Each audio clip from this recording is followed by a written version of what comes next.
Hi, hello, hope you're in fine voice. I've recently recorded a podcast with Jerry Crow from Real Talk Entertainment.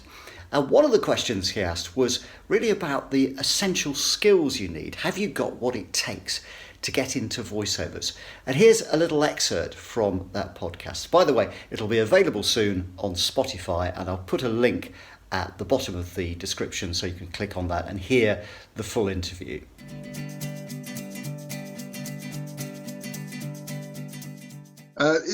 Is there anything that you're looking for, anything in particular, when a student comes to you that will spark an interest? You say, yes, they've got something, or maybe no. Yeah, I think the main thing is, and it's got nothing to do with the voice, the main thing I would say is that they've got a good reading ability and they can take direction. Because at the end of the day, that's what voiceovers are all about. It's all about being able to bring words to life, words on the page, like an actor would in that sense. So I look for good reading skills, ability to take direction as well. So obviously when they're training with me, it's listen to what I'm saying and react to those pointers. But of course, that prepares them then for the real world where they are being directed by a producer or a director or a client, you know. So those are the core skills, and those are the skills that can be developed. I mean, it's not a kind of binary thing of yes you can, no you can't.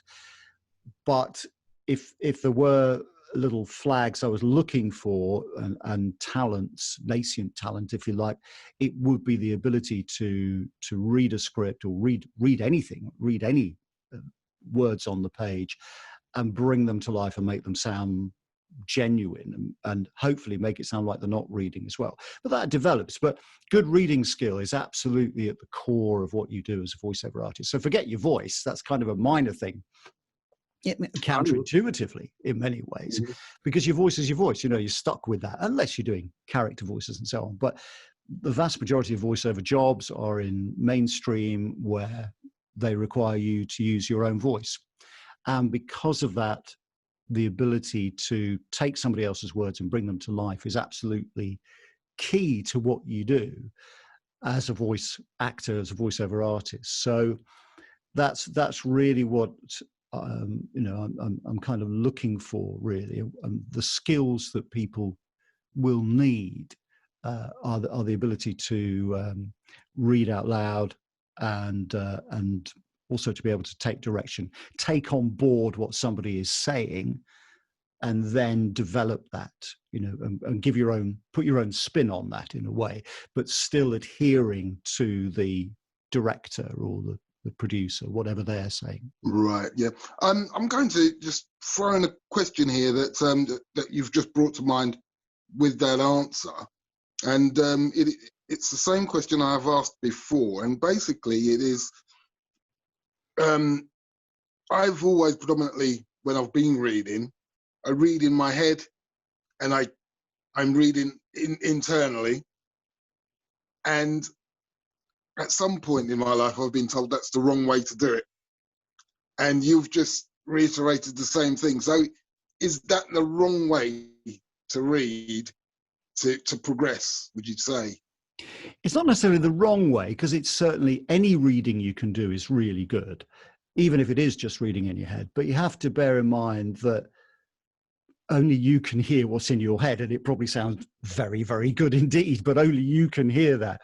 So your brain fills in all the mistakes. It's like when you're reading a book, you can look up and think about having a cup of tea or something and come back, and you've still got the story. You know, you might go back a page or a few paragraphs or something, but your mind is very forgiving. Your brain is very forgiving when you're reading internally. It's getting that sound that you have in your head out your mouth, and that's the tricky bit in a way. That's the really hard part of voiceovers, and it doesn't always come out how you intended. So yeah, reading to yourself is fine. It's not to be kind of sneered at in any way, because it's a very important way to start to learn voiceovers. But of course, at some point, you're going to have to get those words out your mouth. So reading out loud definitely is 100% better than reading in your head. And 100% better than that is being able to record and play back, because it's the playback that reveals where you're going right and where you're going wrong.